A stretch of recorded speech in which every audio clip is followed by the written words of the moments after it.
Joined by our senior advisor on international affairs and national security, Rick Grenell, and of course Jordan Thaner with me as well. We have filed at the UN a series of documents, which I'm going to get into in a moment, but there's other international news I wanted to get to first. And Rick, that international news is a historic moment, and you were the envoy on this. Israel and Kosovo not only establishing diplomatic relations, but the Kosovo government opening up an embassy ultimately in Jerusalem, which is hugely significant. Tell us about this one. I was so proud yesterday to watch this happen online because of COVID. It needed to all be social distanced. And look, Kosovo is a majority Muslim country. And as part of our agreement, the normalization agreement, Serbia and Kosovo both established embassies and diplomatic relations with Israel. This is unbelievable. Part of the Abraham Accords, the success of the Trump administration. I watched yesterday as the foreign minister in Israel, the foreign minister and prime minister in Kosovo signed documents, established diplomatic relations. There's already talk about trade and investment. This is truly historic. It would not have happened if not for President Trump's leadership. And I think that this creates peace for the Middle East even further.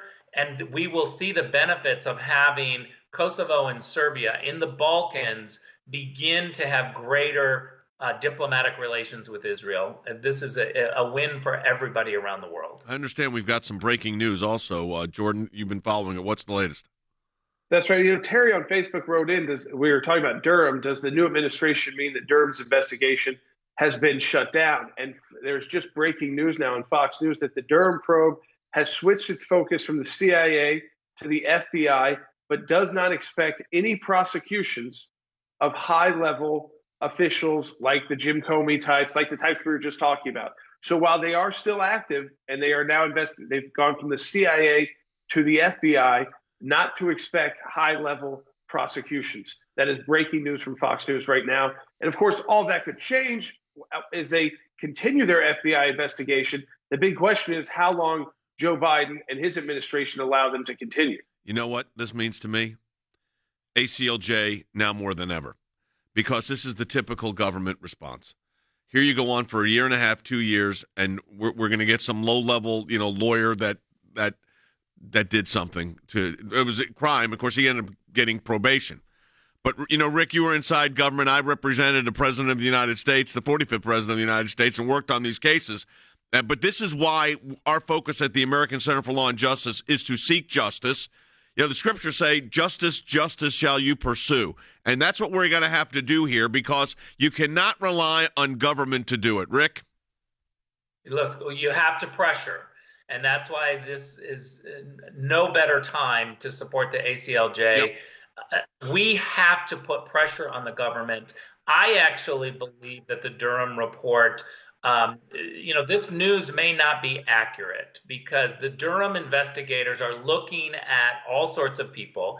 We don't know. Durham has been very secretive, very private about what's going on. We need to pressure and utilize every angle that we can in the courts and public pressure to let the government know that consequences are what we demand. We cannot have the typical government response of just saying, well, we'll kick the can down the road and some lower level person is going to take the fall. That's unacceptable.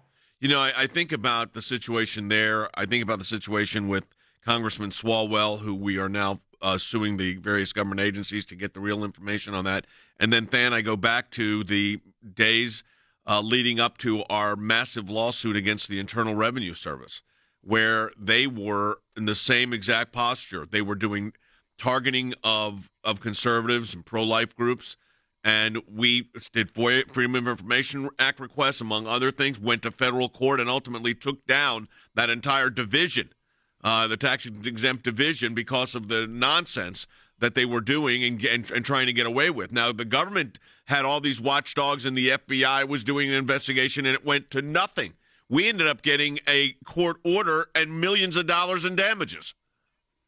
Here's the honest truth, Jay. Without the efforts of the ACLJ and those pieces of litigation, Lois Lerner would still be in senior leadership position at the IRS. And plans like the one that she executed to target conservatives, that one would be continuing, as would others, Jay. I mean, I agree with Rick that the pressure has to stay up because you can get positive results at times, but it only happens, at least in my experience, it only happens when they actually get caught. You've got to catch them with their hand in the cookie jar and then be willing, quite honestly, Jay, to take them all the way to court, because otherwise the strategy is to run the clock out, let election cycles pass, filter new political appointees in, and then just let the investigations expire. We're not going to do that on any of these matters, and the road is often a lot longer than we like it to be, but you've got to stay the course. No, there's no doubt about it. And Jordan, I was thinking about this. The fact of the matter is, as we look at this new lawsuit, and it'll be a lawsuit against the FBI, it'll be an office against a lawsuit against the NSA and others.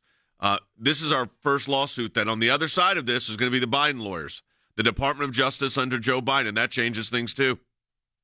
That does. The stall tactics change. It takes much longer to get information that Americans have the right to get, and it's easier to get when you work through an organization like the ACLJ with an expertise in FOIA litigation at the federal and even state level.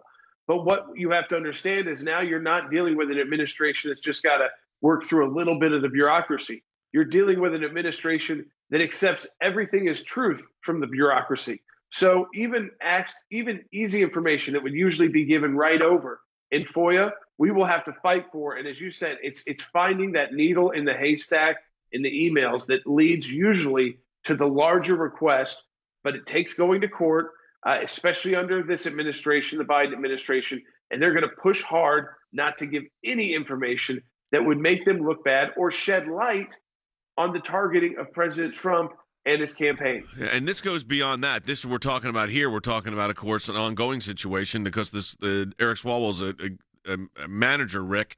I mean, he's an impeachment was promoted to impeachment manager while he was is subject to this scandal involving the Chinese. But for our audience, as we close out this segment with a minute and a half to go here, I think it's very important for you to put forward once again, the threat from the Chinese government that we have to be on top of at the ACLJ and our international affiliates. And let me be careful about what I say here because I want to always be sensitive to classified information. Okay. We have a crisis with China.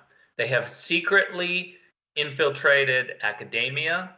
They have leveraged our local politicians, our state politicians, governors, and members of Congress. The intelligence community knows this. There are certain individuals that we have had to go and give defensive briefings to say, hey, you're getting a little bit too close to a Chinese spy. And those individuals know exactly what's going on. Some have crossed the line, and they also need to be held to account, not just get a defensive briefing. This is a crisis.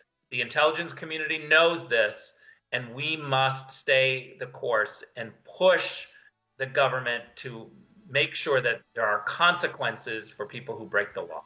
All right, Rick Grenell, Senior Advisor to the American Center for Law and Justice for International Affairs and National Security. Thank you for that insight.